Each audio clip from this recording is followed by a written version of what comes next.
you. Nice to meet you, Jeff. Steve. Steve, nice to meet you.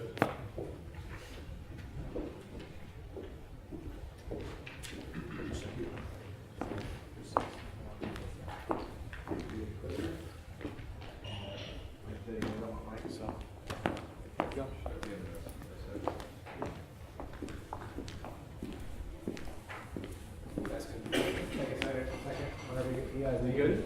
Yeah, I'm good. When do we start? Whenever you I guys, just want to make sure that this. is it running? Yeah, okay. So whenever you guys start talking, you know, are you ready to do the 10-minute format? Whenever you start, I'm gonna start the 10-minute timer and I'll give you a 1 minute more, so. On your call, start when you're ready. Hi everyone, we're from the University of Michigan Dearborn. We're participating in the CFA Research Challenge. My name is Steven Zhang. We got Adrian Andrade. That's Mike Aldridge, and today we're going to be presenting our analysis on the Whirlpool Corporation. So for our agenda, I'm going to be talking about business description and industry overview. Adrian's going to be talking about investment thesis and growth projection. Mike will be talking about the DCF model overview and also the sensitivity analysis. So for business description, Whirlpool is a Fortune 500 company. They are currently number 154 on the Fortune 500 list right now. They are a global home appliance manufacturer, including things such as refrigerators, ovens, washers, and dryers. And they are also, they operate in 4 main regions of the world, including North America, Latin America, Europe, the Middle East, and Africa, and then also Asia. And on the right, there's a chart showing the distribution of sales between those 4 main regions in the fiscal year 2015. And also on that note, they're currently trying to strengthen their brand. They're trying to increase their profit margins through cost cutting, and they're also trying to capitalize on their synergies. Next up, we have the industry overview. So as you know, Whirlpool is a global competitor. Some of their top competitors include Panasonic, Sharp, and also they are number 1 in the home appliance industry right now in terms of competitive positioning due to some key acquisitions they made in the past 2 years, one being in Europe and one being in Asia. Currently, on the right, there's a chart showing their international market share with, as you can see, with India being the lowest and Latin America being the highest. Next up, Adrian will talk about investment thesis and growth projection. So going into our company analysis, on 16th of January, this is when we pulled the stock. This was the stock price that we used throughout each of our calculations. The stock price being 184.82 cents. From there, our first step was really to estimate the sales for the next 5 years. We did this through a number of ways using weighted averages as well as a regression analysis. And overall, we came with the conclusion of a 3.1% growth, which we carried down throughout the 5 years. And then additionally, once we determined our sales numbers, we put that into our DCF model and concluded everything from there. And then our overall contextual result was that we found out that the stock was undervalued. That its true valuation was at $197.50, 6.8% increase.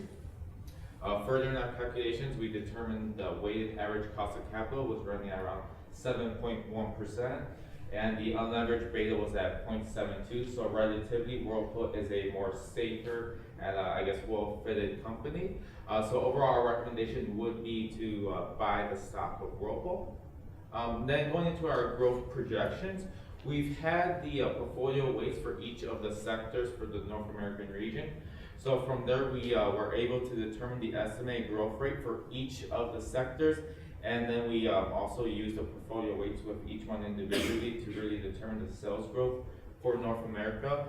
Due to not having the portfolio weights for each type of section for the Latin America, EMEA, and Asia, what we did is we did a regression analysis with the region's overall GDP. We determined how much they correlated, and then from there we used with the weights with it and plugged into our formulas to really determine the sales growth for each of the regions. Overall, North America had a 0.96% growth rate with a 54% weight. Latin America had a 8.7 growth rate with 15% portfolio weight. EMEA had a 0.37% with 25% growth weight. And Asia had a 14.43% growth rate with a portfolio weight of 6%.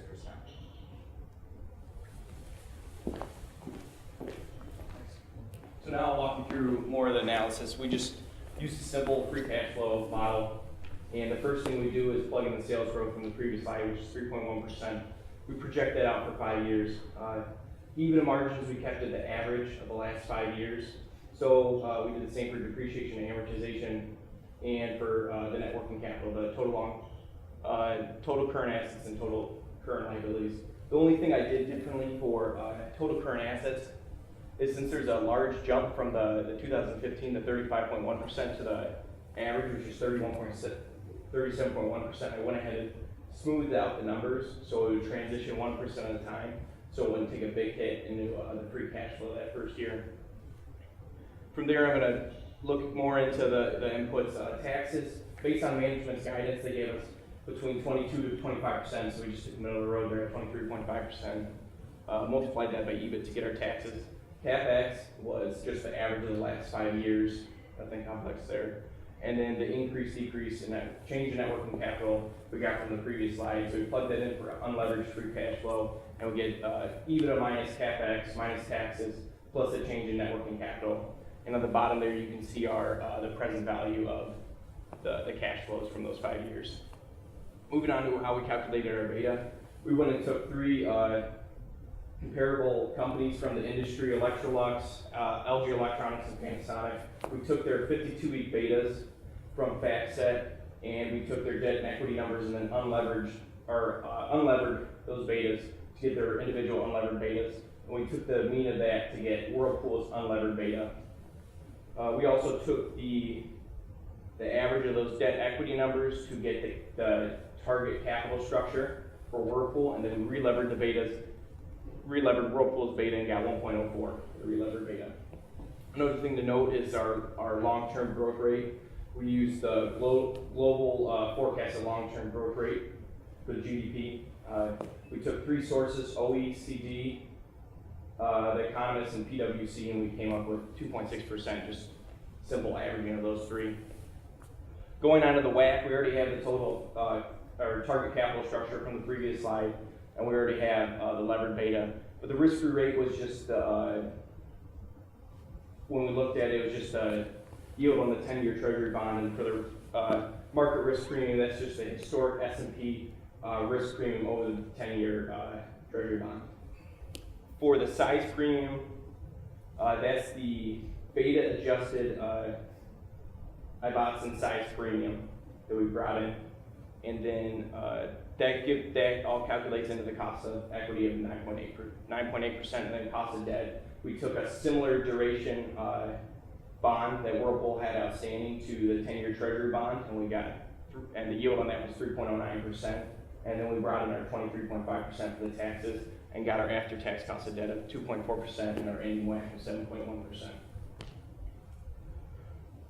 So now we get our outputs. We got our enterprise value, and we went ahead and less total debt and added back cash and cash equivalents, and then we divided by the outstanding shares of 77, and we ended up with our 197.5. That's our base case. We did look at this is the sensitivity analysis. Obviously, the lighter blue is much more realistic what could happen. 2 cases we kind of looked at was based on the Republicans holding the Congress and the Trump administration. We brought in, well, maybe taxes would be lowered. So at 20%, tax rate goes down to 20%, then you get 207 or 210, sorry, and then at 15%, it'd be at 227. But long term, that'd be pretty hard to argue that they could keep it down that low. So 20% might be a better number at the 210. Another thing we looked at is since their acquisitions of Indesit and F.A. Sanyo and all the cost restructuring they're doing, all the synergies they're trying to get, they're trying to improve their brand. If that fails and their EBITDA drops down long term to 7.5%, which is possible because of just how competitive the market is or the industry is, we could see it going down to around 148. We're good. 1 minute. Yeah, 1 minute. No. Any questions? right, thank you. Enjoyed the presentation.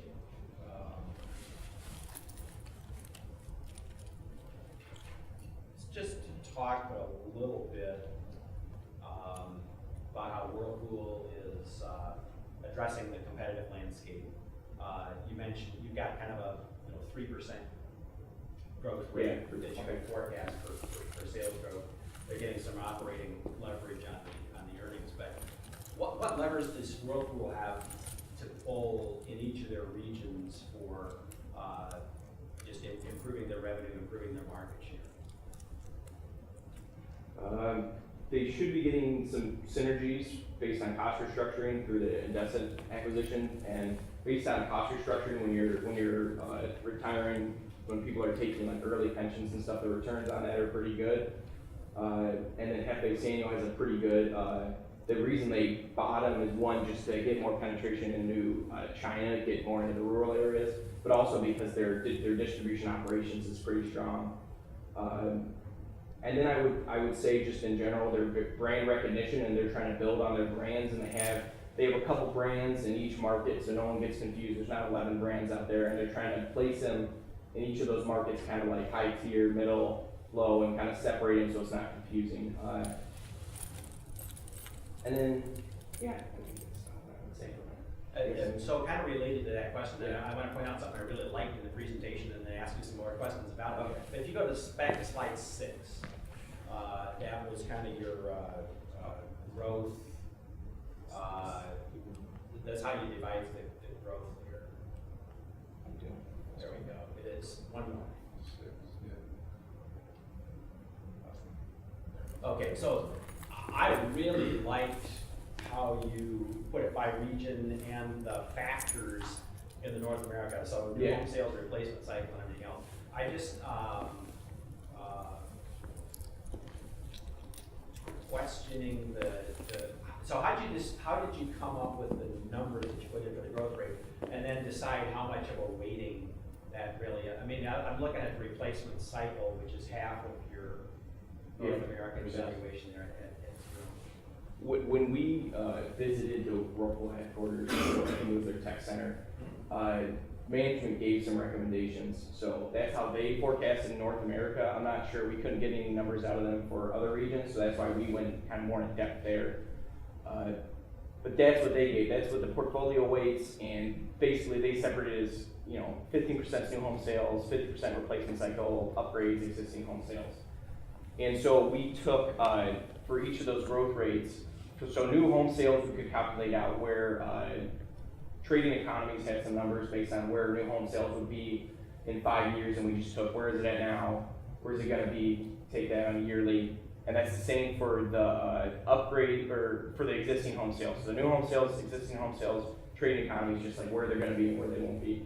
Upgrades, we went ahead and looked at just wage growth, estimated 5-year wage growth for North America, and that's what we came up with. And then replacement cycle was tricky because management kind of talked about it a little bit, and they talked about how the replacement cycle coming off of the recession, basically that was the bottom of the replacement cycle, and it's a 10-12 year replacement cycle. So they're about to peak here soon, so I figured they'd peak here in about 2 years, and then they would go back down. So you'd have positive growth here for 2 years and negative growth for a couple years. So I couldn't really think of any good metrics or anything to put in there, so that's kind of what I had to do. And for the additional regions, so Latin America, EMEA, and Asia, what we did is we went to the World Bank website and pretty much determined the GDP overall for the region. And from there, it's when we did the regression analysis with pre-existing sales of it. Okay, so Latin America last year was a disaster. They specifically cited Brazil currency and everything else. So what gives you confidence that we can get the Latin American growth rate going? Everybody, it's not just Whirlpool, everybody had problems with Latin America, Argentina, Brazil. What turns that around then in your next forecast period? Just expected GDP growth rate. We didn't look into anything about where they are competing against everyone else. We're just taking top-down approach. If the economy's growing, they're going to be growing. And so, based on what we got from, I think it was a Harvard study and then we took each country and basically they were the portfolio, and then we, based on like the GDP size, we could bring our portfolio up, and it came up to be 3.5%. So they were expecting, I think, Brazil, I think, was right around 3.5, and Mexico was a little higher, like 4.4, but everyone else was down in the 1 or 2s, but since they're smaller economies, they're not pulling it down as much. So, part of your evaluation to keep these is the EBITDA margin there. Yeah. What levers, what kind of controls does Whirlpool have over that EBITDA margin? How can they expand it? If you guys mentioned they do contract it, what's the cause of that contraction?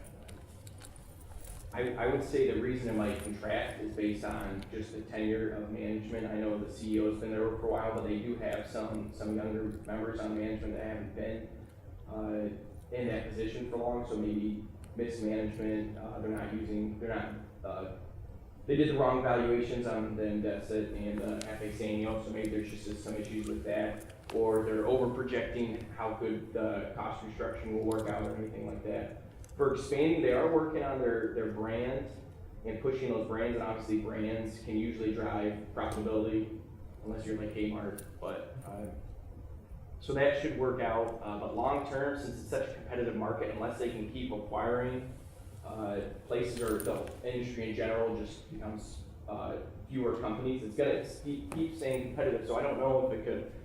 I'll try to go back to the sensitivity. I don't think it would go much above 9.5. I mean, short term it could, based on what they're trying to do, but long term it's going to be almost impossible, just based on how competitive the market is.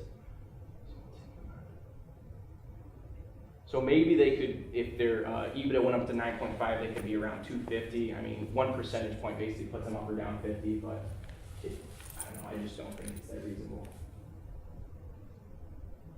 It sounds like you spent some time looking at kind of the tax implications, and I don't want to hammer this home, but just going back to the slide you set up with the growth projections, did you look at all about how that, with the competitive landscape, how is that going to affect Whirlpool relative to other competitors, with the possibility of border tax coming into play, internal, manufacturing in the U.S. as well as growth outside? Yeah, we didn't really look into that specifically. I know management talked about they produce more in their regions. Yeah. So if it becomes a global issue where everyone's building more tariffs and we go away from more free trade, they're a little better offset. But overall, that would hurt the industry, and that would probably drive up costs and reduce EBITDA. So that's the only little comment over there. So. Did you guys look at doing any other, like a simple price earnings analysis, or any other types of valuations like that, or just stick mostly to? Yeah, free cash flow. There's some numbers in here about implied enterprise value to sales, but no, we didn't look at, in the report we did a little bit, but we didn't look into much, just comparing it to other companies in the industry. So the only real direct competitor is Electrolux. The rest of them all have like small appliance departments, but really Electrolux is their only real true competitor. So they're in Europe. So if you go back to slide 7 a minute, if you would, where you kind of started the valuation, just kind of follow up on the valuation question. So you've done a nice job throughout the valuation here in going to how you derive their cost of capital. But do you want the slide in, or? 7, I think we started in 7. Oh, Okay. So, I guess what I wanted to do is zoom out, not just Whirlpool, but maybe how you analyze companies in general. Obviously, if the debt goes up, we've got a higher weighted average cost of capital. So, just in terms of volatility, beta, weighted average cost of capital, do you always want to use the weighted average cost of capital, or are you looking at, what's our total return requirement based on the volatility of the company? I can just rephrase that. You have a levered beta of 1.04. If their beta was 1.5 volatility, would you still go with their weighted average cost of capital in the evaluation, or would you say we actually want a higher margin of safety because the company's more volatile? You want a higher margin, yeah. Okay. So how do you put that into your model then? Well, we calculate the levered beta. I know it's their betas. I've seen their betas, and it's a lot higher just because they're a kind of discretionary spending company. So I know our beta I mean, how we did it's right, I don't know, Yeah. maybe we need to take more companies into consider it. I couldn't figure that out, but two of the companies, their other competitors, I think it Time. was. All right, thanks. Thanks, guys. We're supposed to cut you off. Thanks, guys.